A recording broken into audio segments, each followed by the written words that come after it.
विद्युते कल्पना जलम तंबेरुदमुदहि नमन समन्विता बदलिया समन्ता कृषि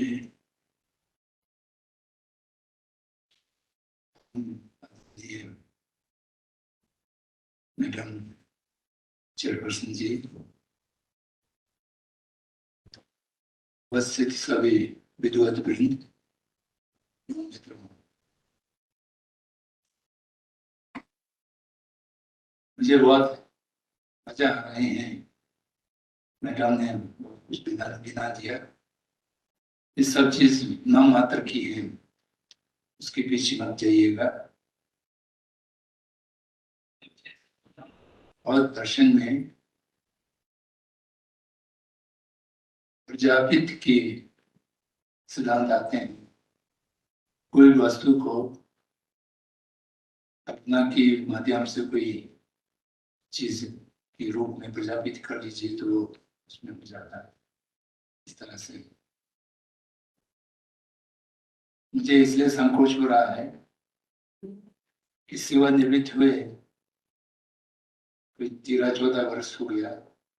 इस बीच में हम पढ़ने लिखने से नाता टूट गए। एक शैक्षणिक उच्च शैक्षणिक संस्था में प्रस्तुत करने लायक कोई विषय मेरे पास नहीं है,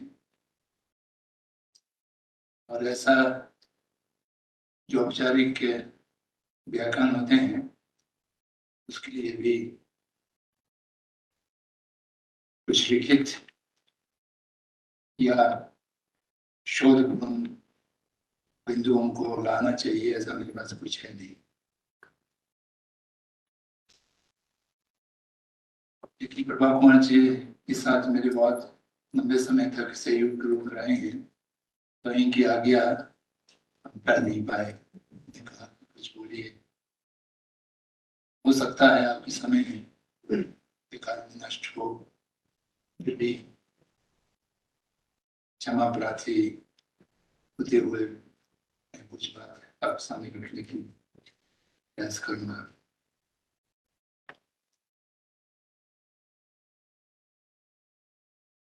विषय रखा गया है Buddhist teachings for the protection of environment। इसमें दो चीज प्रमुख है, बुद्धिस्ट टीचिंग और प्रोटेक्शन ऑफ एनवायरनमेंट।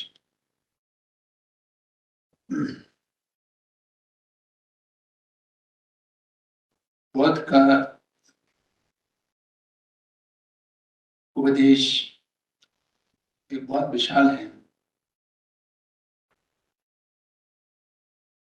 84,000 धर्म स्कंद के रूप में माना जाते हैं, और एक एक स्कंद में 1000 पोथी लिखा जा सकते हैं, ऐसा कहा गया। तो जितना भी इस विश्व में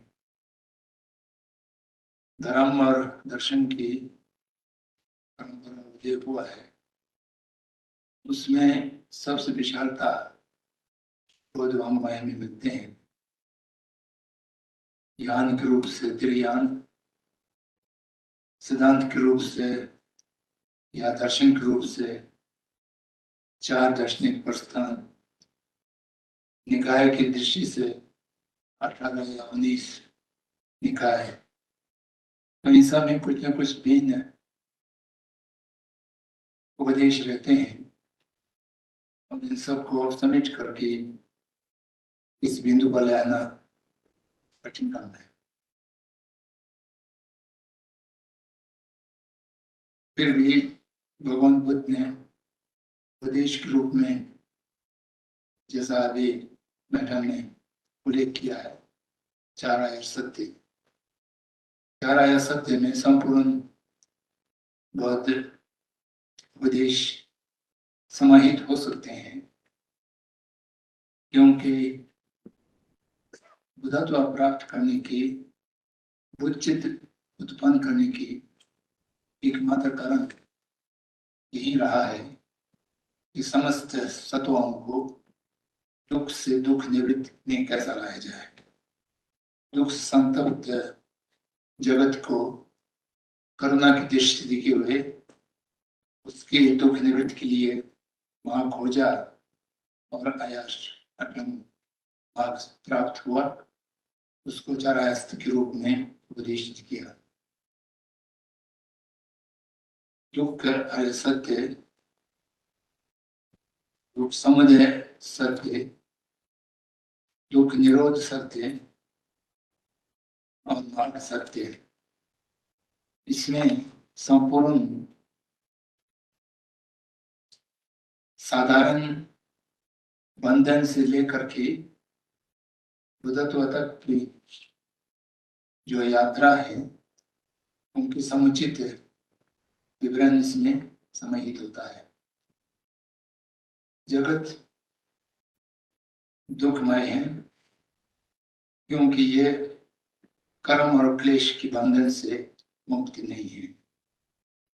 जब तक क्लेश है, जब तक अविद्या है, तब तक क्लेश है। क्लेश मूल रूप से राग द्वेष और मोह, राग द्वेष या अज्ञान, ये तीन रूप में होता है। उससे असमय के या अकुशल कर्म का संचय होता है, जिसको भोगने के लिए जन्म लेना पड़ता है और जन्म के बाद मरण होता है, फिर पुनर्जन्म लेते हैं। इस तरह से संसार की चक्र चलता है। परंतु इस चक्र को दुख रूप में देखना कठिन होता है। दुख को भी सुख के रूप में देखने के कारण दुख निवारण की उपाय और लोगों के ध्यान जाते नहीं है। तो चारासत की देशना देते हुए बुद्धा ने कहा कि दुख को जानो और दुख को जानने के बाद दुख समुदय को समाप्त करो, जिससे दुख समुदय होता है, उत्पन्न होता है। कारण को समाप्त किए बिना जो फल है उसका निवारण नहीं हो सकता है। दुख से निवृत्त बिना होगा तो उसके हेतु को समाप्त करना होगा। हेतु को समाप्त करेंगे तो दुख निरोध की प्राप्ति की संभावना है। दुख निरोध की प्राप्ति के लिए मार्ग को अपनाना होगा, साधना होगा। यह एक सहज और स्वाभाविक यात्रा है। तो इससे हम पर्यावरण की संरक्षण के लिए बौद्ध उपदेशों से क्या ले सकते हैं, क्या सीख सकते हैं, इस सरलता से हम जान सकते हैं। पर्यावरण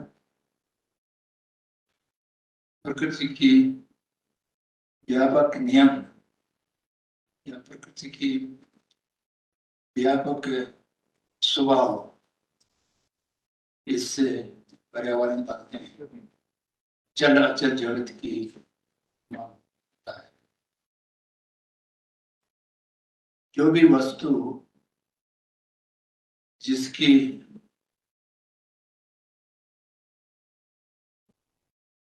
अस्तित्व है, अपने आप अस्तित्व है या उसकी रूपरेखा है, वो सब पांच महाभूतों के माध्यम से निर्मित होता है। पांच महाभूत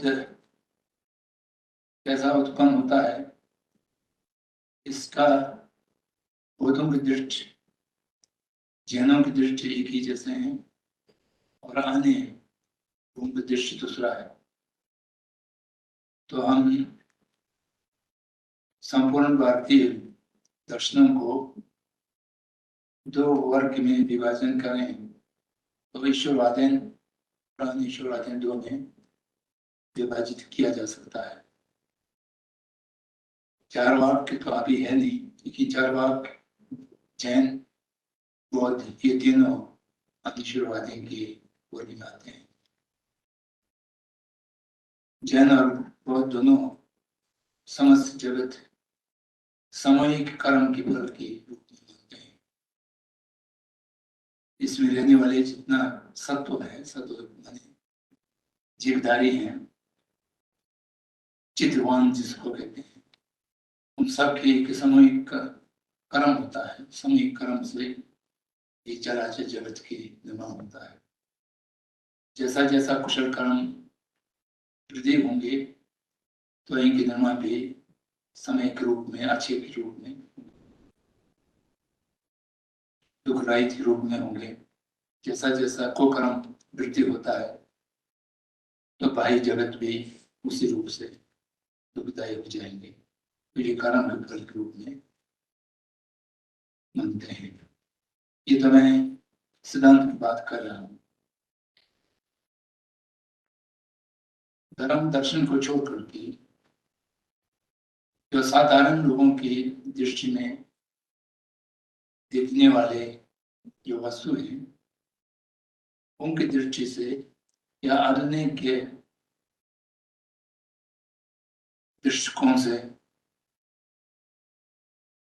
साइंस वालों के साथ चलते हुए उस दृष्टि से देखा जाए, तभी 4 महाभूतों से या 5 महाभूतों से समस्त जगत की जो आकार हैं, या इसमें निराकार भी होगा, इन सब का निर्माण होता है। और इनका एक विशेष स्वभाव होता है, प्रकृति का अपना नियम होता है। 4 महाभूत के स्वभाव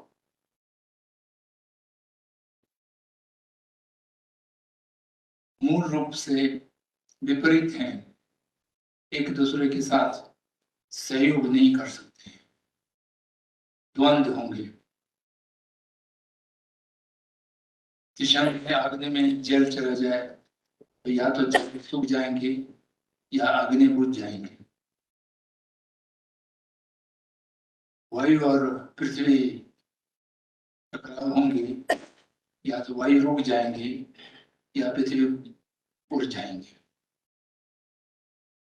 ये विपरीत स्वभाव के जो 4 महाभूत हैं, ये चारों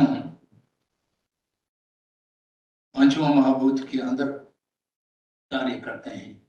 वो अपना एक संतुलन बनाते हैं। केवल अपने मूल स्वरूप में संतुलित होकर के रहता ही नहीं, उससे जो भी वस्तु निर्मित होता है, उत्पन्न होता है, वो सब सहयोग और संतुलन के रूप में उपस्थित होता है। जो प्रत्यक्ष है, इसको बहुत सा तर्क देने की आवश्यकता नहीं है। इस 5 महाभूतों से बने ये पृथ्वी, जिसमें हम लोग रह रहे हैं, पृथ्वी अन्य ग्रहों के साथ एक संतुलन बना हुआ है। सूर्य और चंद्र की गति से महीना और वर्ष की समय निर्धारण होता है। 4 ऋतु या 5 ऋतु का निर्धारण भी इनकी गति के माध्यम से होता है। इनका गति ना तो कभी रुकते हैं, ना कभी विलंब होते हैं, सब प्राकृतिक रूप से अपना चलता रहता है, संतुलित रहता है। और इसकी संतुलन और इसकी कार्यशैली मानवकृत नहीं है, ठीक है। तो इसमें कहीं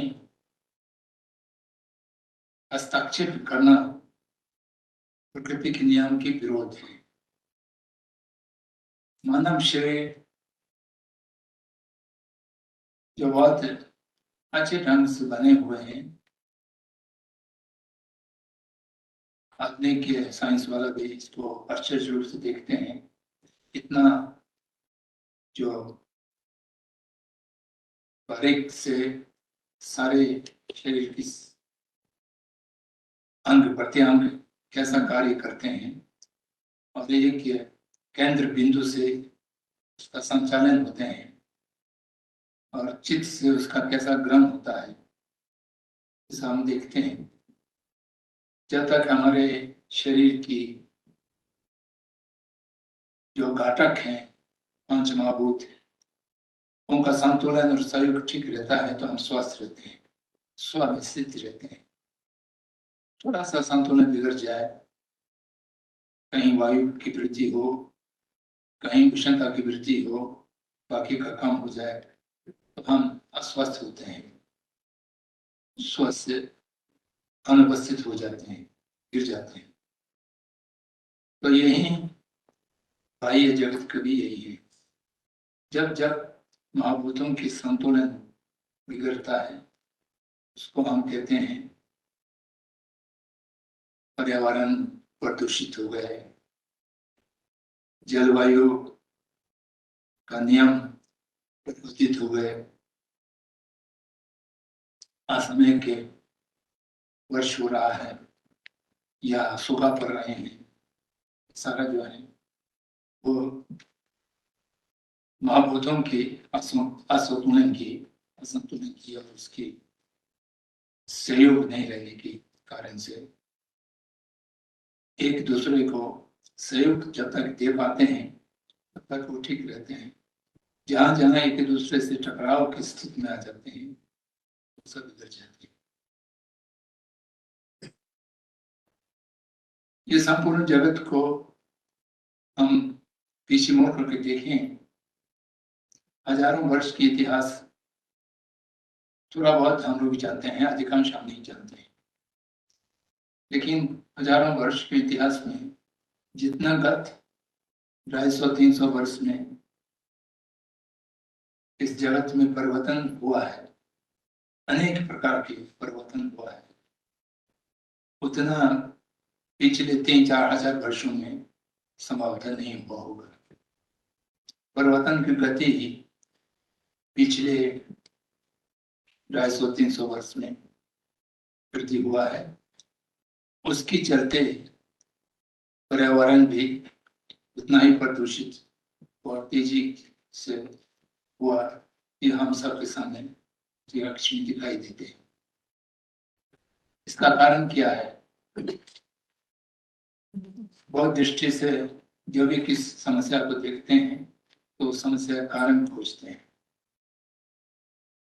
कारण नहीं खोजने से लक्षण को उपचार करने से कोई बीमार है, सिर दर्द है तो सिर दर्द का दर्द निवारक दे दिया, बुखार है तो बुखार को उतारने के लिए दवाई दे दिया, लेकिन वो क्यों हो रहा है उसके कारण को जब तक निवारण नहीं करेंगे तो बुखार फिर आ जाएंगे, आ जाएंगे। जो पर्यावरण के प्रदूषण का मूल कारण खोजना है, जैसा 4 आसद के नियम है, दुख को हमने देख लिया, पर्यावरण का प्रदूषण हो रहा है, ये हम हमारे सामने प्रत्यक्ष है। और ये क्यों हो रहा है? पहले इतना नहीं हुआ था, इधर कुछ 100 वर्षों से ये क्यों हो रहा है? इसका मूल कारण क्या है? इसका मूल कारण प्रकृति में नहीं है। प्रकृति अपने इच्छा से इस सब प्रदूषण को उत्पन्न किया हुआ नहीं है। ये सारा प्रदूषण मानव कृत्य है। मनुष्य ने जिस प्रकार से प्रकृति के साथ संबंध रखना चाहिए, उसकी स्वभाव को कदर देना चाहिए, स्वीकृति देना चाहिए, वो हम नहीं दे पाए। मानव इतना लोभी हो गए कि प्रकृति से जो कुछ हम दुआएं कर सकते हैं वो 4-5 दिनों में ही कर लें, उसका सब लाभ हम ले लें। या प्रकृति के ऊपर हम अपने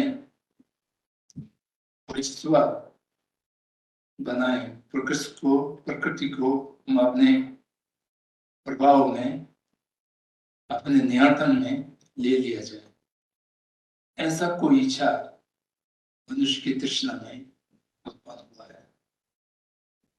इसका मूल कारण गांधी जी की एक शब्द में कहें तो सभ्यता या आधुनिकता। जो आधुनिकता पिछले कुछ शताब्दियों में हम लोगों के सामने आए हैं, उसके कारण मनुष्य के अनेक संतुलन को, स्वभाव को बिगाड़ दिया है। बहुत सा कलेशों के बीच में मनुष्य को डाल दिया गया। जैसा मैंने पहले निवेदन किया, बहुत साहित्य समस्त भारतीय दर्शन परंपरा ये मानते हैं कि प्रकृति जीवधारियों को सुविधाएं देते हैं, उनका आवश्यकताओं का पूर्ति करते हैं, और हम उसके एवज में प्रकृति की संवर्धन के लिए भी कुछ करते हैं।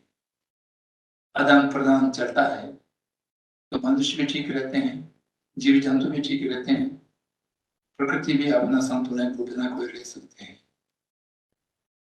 लेकिन जब से साइंस और प्रौद्योगिक की वृद्धि, मैं सोच करके वृद्धि कह रहा हूँ, विकास नहीं कह रहा हूँ। साधारण भाषा में कहते हैं कि विकास हुआ, विकास तो कहीं दिखाई नहीं देते हैं, हर जगह थी है। आवश्यकता से अधिक जो बढ़ जाता है उसको वृद्धि करते हैं। साइंस और प्रौद्योगिक की वृद्धि जब हुए तो मनुष्य को एक अप्राकृतिक शक्ति मिल गया, आवश्यकता से अधिक समस्या उत्पादन करने, सामग्री उत्पादन करने की, आवश्यकता से अधिक संसाधनों का उत्पादन करने की क्षमता मिल गए। मशीन की योग। गांधी जी मशीन क्यों बनाते थे? और कोई कारण नहीं था। ये मनुष्य की जो जितना स्वभाव से अपने आवश्यकताओं को पूर्ति करने के लिए काम कर सकते हैं, उसकी तरह एक गांव के जूता बनाने वाले गांव के सारे लोगों के लिए आवश्यकता अनुसार वो बना के दे सकते थे और उनका आजीविका उसमें चल सकती। अब मशीन के माध्यम से एक घंटे में सैकड़ों जूता उत्पादन होता है। अब उसको कहीं खपा करें, खपाने के लिए बाजार चाहिए, उससे बजा हुआ चाहिए। ये आधुनिक की जो वृद्धि है, वस्तुओं को आवश्यकता से अधिक उत्पादन करने की क्षमता जब से मिले, तब से वह जो उत्पादन करने वाले हैं उनकी मन की लोभ असीमित रूप में वृद्धि हो गए। तो उनकी जो उत्पादित सामग्री है उसको उपयोग में लाने के लिए, उससे लाभ कमाने के लिए समस्त मनुष्य के लोभ को वृद्धि करना या उसका शोषण करना अनिवार्य हो गए।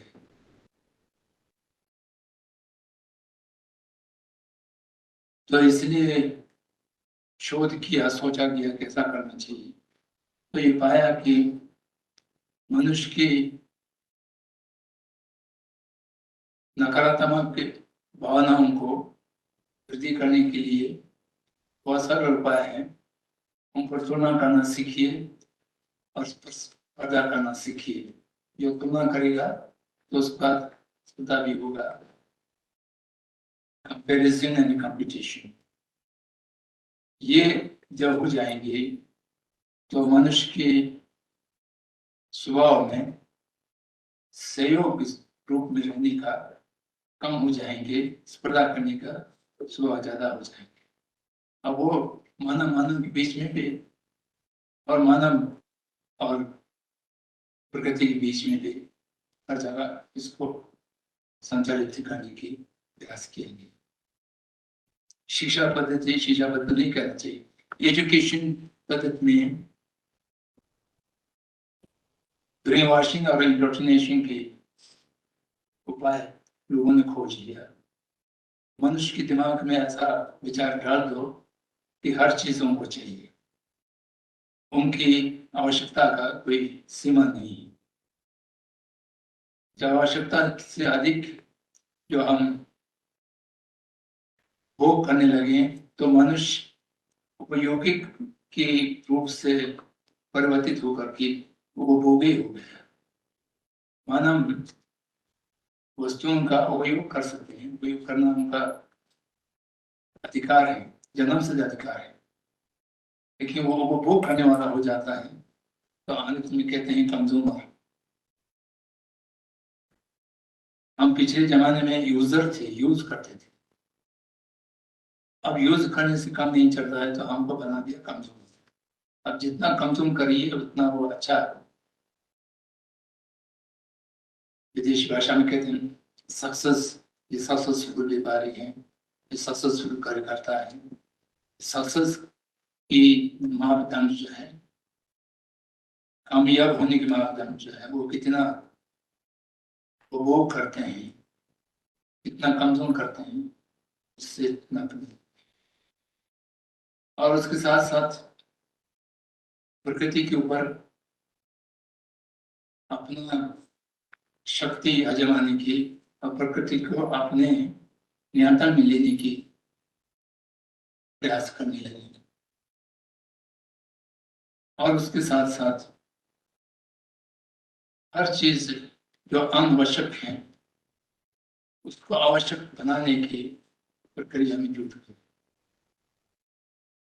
तो इस आधुनिकीकरण की प्रक्रिया में बहुत सा जो संतुलन है वो उलट किया।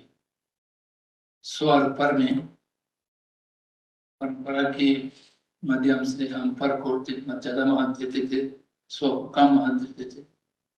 अब आज स्व को ज्यादा महत्व देते हैं, पर को कम महत्व देते हैं। व्यक्ति और समाज में समाज को ज्यादा महत्व देते थे। समाज के लिए व्यक्ति का बहुत कुछ इच्छा है या आवश्यकता है, बलिदान करने के लिए तैयार रहते थे। आज व्यक्ति की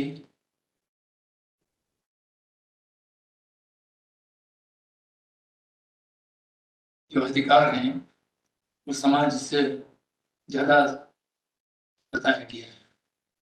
individual right is overriding to the right of society, इस प्रकार से हमको कर दिया गया है। कर्तव्य और अधिकार में हम कर्तव्य पूरा करेंगे तो अधिकार कहीं जाएंगे नहीं, ये परंपरागत सोच थी। आज अधिकार को लड़ करके लेना है, कर्तव्य के लिए हमको भी कुछ करने की आवश्यकता नहीं है ऐसा सोचते हैं। कुछ करने की आवश्यकता नहीं है ऐसा सोचते हैं। मैं ऐसा नहीं बोल रहा, आपके पास एक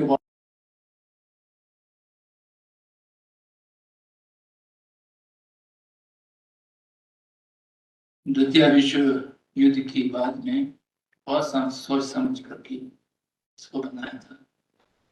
सोच समझ करके या बिना सोचे समझे जो भी कुछ हुआ, उसका नाम रखा यूनाइटेड नेशन। एक विनोद बात मुझे याद आ रही है। मेरे स्वर्गीय मित्र जीतू कृष्णमूर्ति को जिनेवा में ये यूनेस्को के यूएन हेडक्वार्टर में मुंबई के व्याख्यान देने के लिए बुलाया गया था। तो वहां पर हमने अपना व्याख्यान प्रारंभ किया। The Nations can never be united the concept of nation itself is a cause of division. तो लोग हंसना भी नहीं बनते थे। और मैं इसलिए कह रहा हूँ, उस संगठन ने मानवाधिकार के लिए एक बहुत बड़ा सर्वभौम घोषणा तैयार किया है, लेकिन मानव कर्तव्य के लिए कहीं पर भी एक शब्द भी नहीं कहा गया है। और वो संगठन अपने स्वरूप को देखें, आजकल सब लोग प्रजातंत्र, गणतंत्र की बात करते हैं, डेमोक्रेसी की बात करते हैं, लेकिन संपूर्ण विश्व की जो संगठन है वो एक तानाशाही के रूप में बनाया हुआ है। 200 से ऊपर 300 के आसपास मेंबर नेशंस हैं, सदस्य राष्ट्र हैं, लेकिन सारा निर्णय एक राष्ट्र के माध्यम से ही डिक्टेटोरियलशिप से होता है। ये होता है, उसका मुझे बहुत आश्चर्य नहीं होता है, लेकिन सब उसको मानते हैं। ये क्यों मानते हैं? लेकिन बात करते हैं तो डेमोक्रेसी की बहुत बात करते हैं, प्रजातंत्र की बहुत बात करते हैं। प्रजातंत्र खतरे में पड़ गया है, बहुत चलाते हैं। ऐसा प्रजातंत्र खतरे में पड़ जाए तो कोई आसमान गिर जाएंगे, ऐसा बहुत भयभीत होते हैं। लेकिन जिस विश्व के सबसे बड़ा संगठन की तुम सदस्य हो और वहां पर जो प्रजातंत्र या गणतंत्र कुछ भी नहीं चलता है, सब तानाशाही रूप से होता है, तो उसमें बहुत खुशी से जाते हैं और सब चीज में। तो ये मनुष्य की चित्तवृत्ति का कभी कभी काम करने का जो तरीका है बहुत विचित्र होता है। आवश्यकता से अधिक की जो उपभोग करने की मनुष्य की कार्य हैं, यही एकमात्र संपूर्ण पर्यावरण को प्रदूषित करने की और पर्यावरण को खत्म करने की एकमात्र कारण यही है। इस कारण का निवारण आप खोज नहीं पाएंगे तो किस भी चीज़ों को लाए, बहुत चीज़ों को लाए, जैन चीज़ों को लाए, हम कुछ कर नहीं पाएंगे। क्योंकि इस समय जगत में विशेष रूप से जो आधुनिक साइंसदान लोग हैं, साइंटिस्ट कहते हैं, वो लोग कहते हैं कि इस प्रकार से हम चलेंगे तो 30-40 वर्ष के बाद ये पृथ्वी कोई भी जीव जंतुओं के रहने लायक नहीं बचेंगे। अब कुछ लोग सोचते हैं कि कोई दूसरा प्लेनेट खोज जाए, वहां पर चले जाए, चंद्रमा में चले जाए या कहीं और चले जाए, कुछ लोग चले भी जाए। लेकिन उस खतरा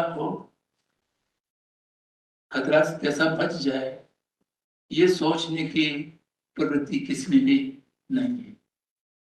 मैं अपने व्यक्तिगत अनुभव आपसे साझा कर रहा हूँ। 8-10 वर्ष पहले मैं अमेरिका जाया करते थे बार बार। वहाँ एक अच्छे मित्र के बाद विद्वान व्यक्ति हम लोग मानते थे, वो मेरे उम्र से कुछ कम थे, तो उनके साथ हम लोग ऐसा ही बातचीत कर रहा था। तो मैंने कहा कि बहुत पर्यावरण का प्रदूषण और पृथ्वी की गर्मी का वृद्धि बड़ा खतरा है, इसके लिए लोग क्यों नहीं सोचते हैं, इस चुनौती को गंभीरता से क्यों नहीं लेते हैं। मैंने ऐसा पूछा तो वो थोड़ा चुप रहे, फिर उसके बाद बड़े गंभीरता से पूछते हैं, हम लोगों के जीवन काल में कुछ नहीं चल जाएगी। ये मनोवृत्ति आप देखें, हम लोगों की जीवन काल में चल जाए तो बाकी का जो कुछ हो समझे। तो इस प्रकार की जो निश्चितता है ये मनुष्य के बीच में व्याप्त है। साधारण मनुष्य से ज्यादा जो आजकल की भाषा में विकास देशों के मानव के दिमाग में ये ज्यादा सोच, तो वो कोई हंसी मजाक नहीं कर रहे थे, मेरे बात को बड़े गंभीरता से, तो हम लोगों के जीवन में तो कुछ हुआ तो ऐसे चल जाएगा। तो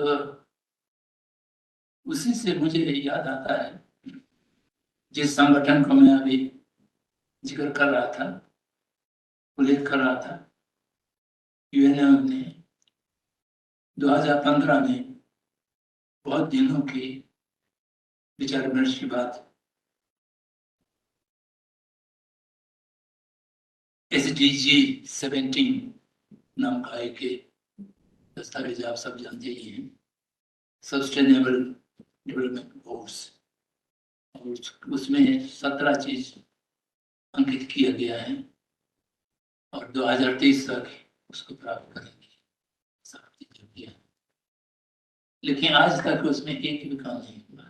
रोज उसकी बात करते हैं, चाहे G20 में हो, चाहे C20 में हो, चाहे किसी भी संगठन में हो या UN में हो, उससे बात करते हैं और बात करते करते 10-12 वर्ष बीत जाएगा और अभी कुछ हुआ नहीं, कोई भी इसमें गंभीरता से नहीं ले रही। तो प्रश्न होता है तब उस टीचिंग के माध्यम से पर्यावरण के संरक्षण के लिए क्या सीख ले सकते हैं, क्या हम कर सकते हैं।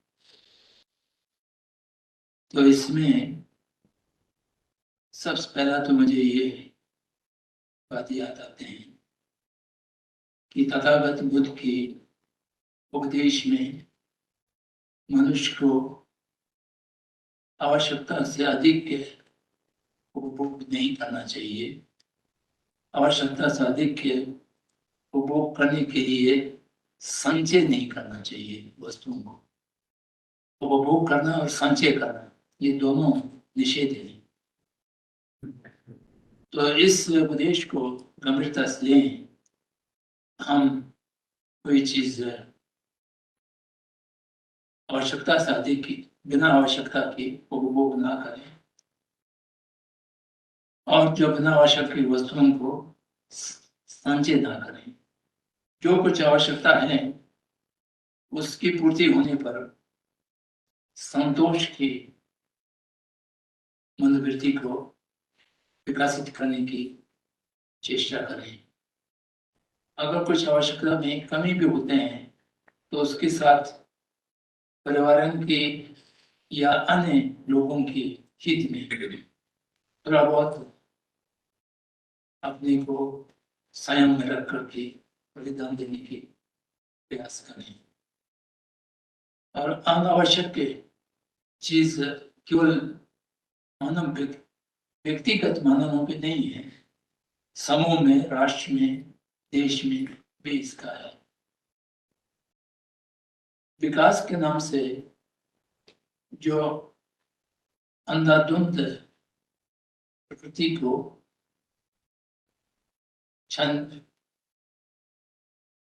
हानि पहुंचाने की और उसके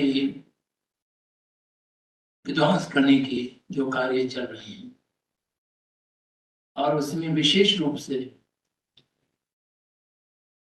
युद्ध और युद्ध की संभावना, इसको बनाए रखने की जो नीति मनुष्य ने बनाया है, ये सबसे ज्यादा खतरा संपूर्ण विश्व को विनाश करने के लिए खुले हुए हैं। ये क्यों? इसलिए कि अस्त्र वेपन बनाने वाले जो औद्योगिक हैं, उन लोगों को बराबर बाजार से है। आप सबको याद होगा वियतनाम का युद्ध 18 बरस तक चलाया था।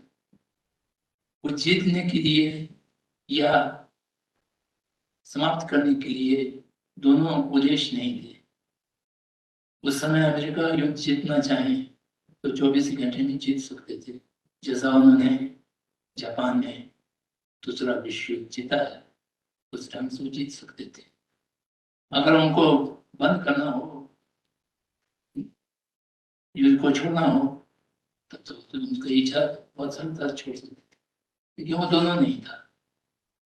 शस्त्रों के बाजार को बनाए रखने के लिए उसको जितना लंबा खींच सके उतना खींचने के लिए उद्देश्य था। यूक्रेन युद्ध अभी चल रहा है। प्रारंभ में बहुत लोगों ने सोचा था ये तो 1-2 हफ्ते का, अब कितने महीने हो गए। ये कर्म करने वालों की दृष्टि से या उसको सामना करने वालों की दृष्टि दोनों में जल्दी से समाप्त करने की उद्देश्य और इच्छा दोनों नहीं। अभी अभी पता चला कि इस युद्ध के कारण संपूर्ण यूरोप के देशों ने अपना रक्षा के बजट में 40 से लेकर के 45% तक वृद्धि कर दिया। तो इतना शस्त्रों के बाजार को स्थापित कर दिया। तो ये उद्देश्य मात्र, वहां युद्ध हो रहा है, हमको भी खतरा है, हमारे पास शस्त्र कमी है। एक फ्रांस के आदमी कल परफॉर्मेंस कर रहा था, हमारे पास तो 1 सप्ताह के लिए युद्ध की सामग्री है, अब हम अपने बजट को वृद्धि करके कम से कम 1 महीने तक हम कर सकें, इतना तो हमको तैयार करना चाहिए, नहीं तो राष्ट्र की सुरक्षा जो है खतरे में पड़ेगी। अब ये सब परिकल्पित हैं, कोई हर देश पर हर आदमी हमला कर देंगे ऐसी बात नहीं है। लेकिन वो When the world is ruled by the corporates, ये किताब है, शायद आप लोगों ने देखा होगा। तो उसमें जो वर्णन किया गया है उस तरह की जो घटनाएं अभी यथार्थ में घट रही है।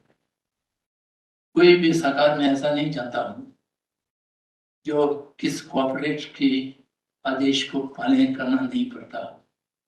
कोई भी राष्ट्र अध्यक्ष या शासन अध्यक्ष कॉर्पोरेट के आदेश की अवहेलना कर सकने वाला संपूर्ण विश्व में अभी कहीं दिखाई नहीं देता। तो ऐसा परिस्थिति में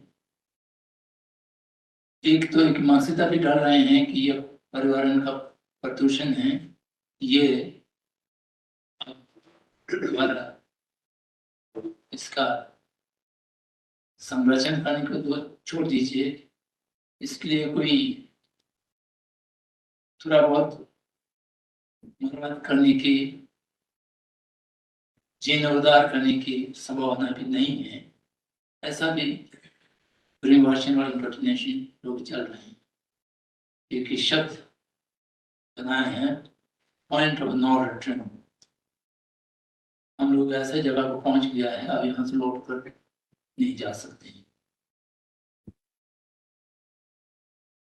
तो मेरा निवेदन ये था कि मनुष्य के जो लोग हैं आवश्यकता से अधिक के वो भोग करने की या आवश्यकता से अधिक के संचय करने की जो लालची हैं, उसको जब तक संशोधित नहीं किया जाएगा, शोधन नहीं किया जाएगा, कोई भी चुनौती इस समय हमारा समय उपस्थित है, उनका सामना करने की कोई उपाय दिखाई नहीं देते।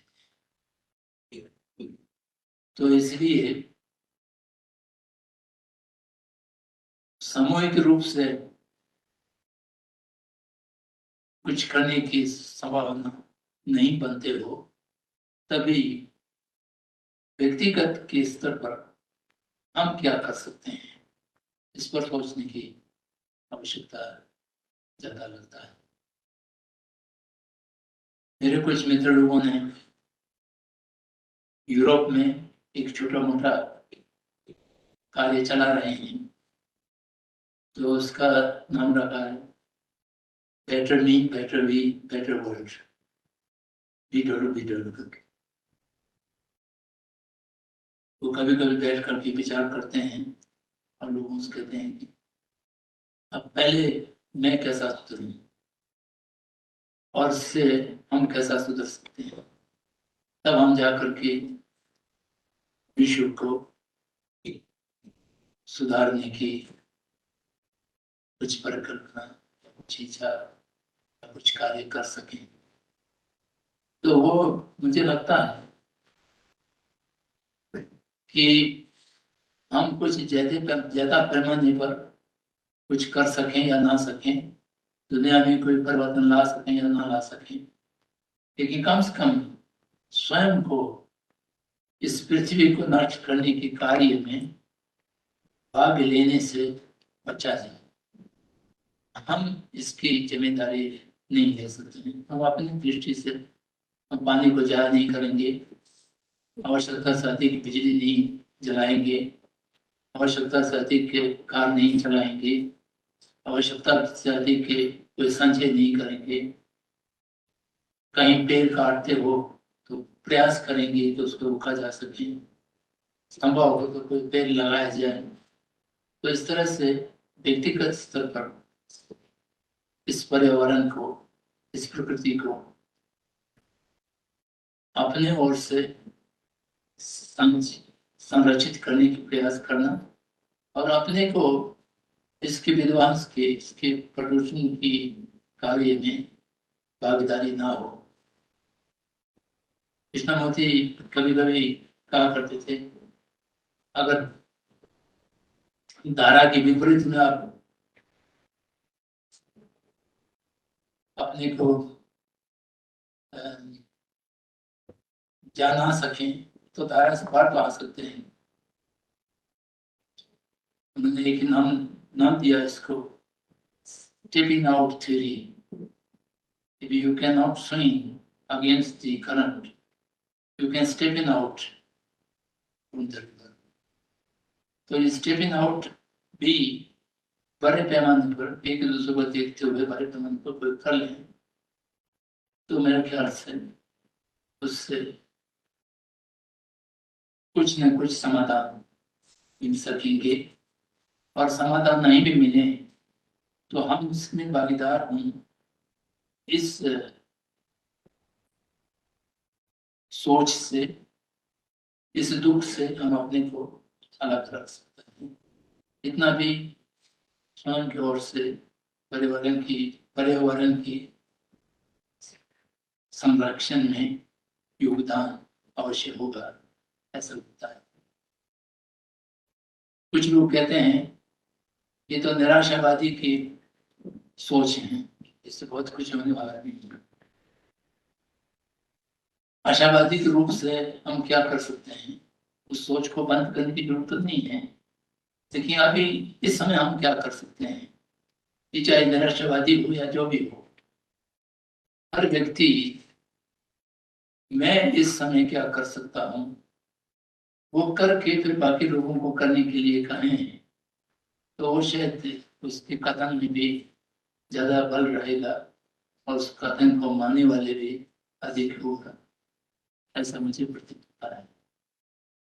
भगवान बुद्ध ने यही कहा कि स्वयं को अनुभूत करो तभी लोगों को उपदेश दो।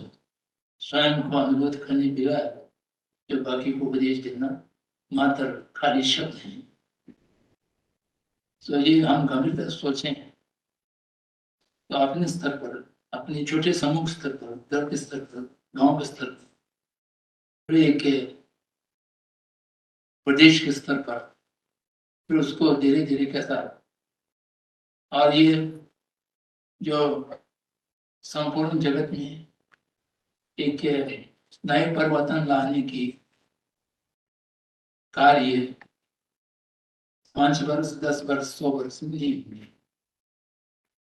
इसको कम से कम 400-500 वर्ष की योजना अपने मन में बना करके और उस योजना की प्रारूप के साथ सबसे पहले मैं क्या कर सकता हूँ उसको करें, फिर उसके साथ हम क्या कर सकते हैं इस पर आए, फिर हम कुछ करने की योग हो तो हम ज्यादा समूह को कैसा जुटा सकेंगे इस पर ध्यान दें।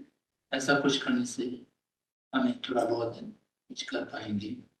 नहीं तो ये चुनौती बहुत बड़ा चुनौती है, इसमें कोई दो मत नहीं है। ये हम नहीं कर रहे हैं, जो तथाकथित जानकारी वाले बड़े बड़े साइंस दानों की ये शोध का परिणाम है कि बहुत बड़ा खतरा मौसम में है। और हम देखते भी रहे हैं क्लाइमेट चेंज की प्रभाव कैसा होता है, पृथ्वी की कृष्ण पृथ्वी की प्रभाव कैसा होता है, वो कोई समझाने की और बताने की आवश्यकता नहीं दिखाई देते हैं। सब हमारे सामने प्रत्यक्ष रूप में दिखाई दे रहे हैं। तो इसको दृष्टि में रखते हुए पहले तो इस कारण क्या है, इसके प्रति अपना दृष्टिकोण समय के बनाना। जब हमको समय की दृष्टि मिल जाएगी तो समय की दृष्टि को कार्यान्वित करने के लिए एक समय का आजीविका और समय के पर्यटन हम कर सकें, तब बुद्ध के उपदेश के अनुसार हम थोड़ा बहुत इस गिरते हुए पर्यावरण का संरक्षण में कुछ योगदान दे पाएंगे, ऐसा मुझे लगता है। इन शब्दों के साथ मैं अपने वादे को खत्म देता हूँ। जय जगत।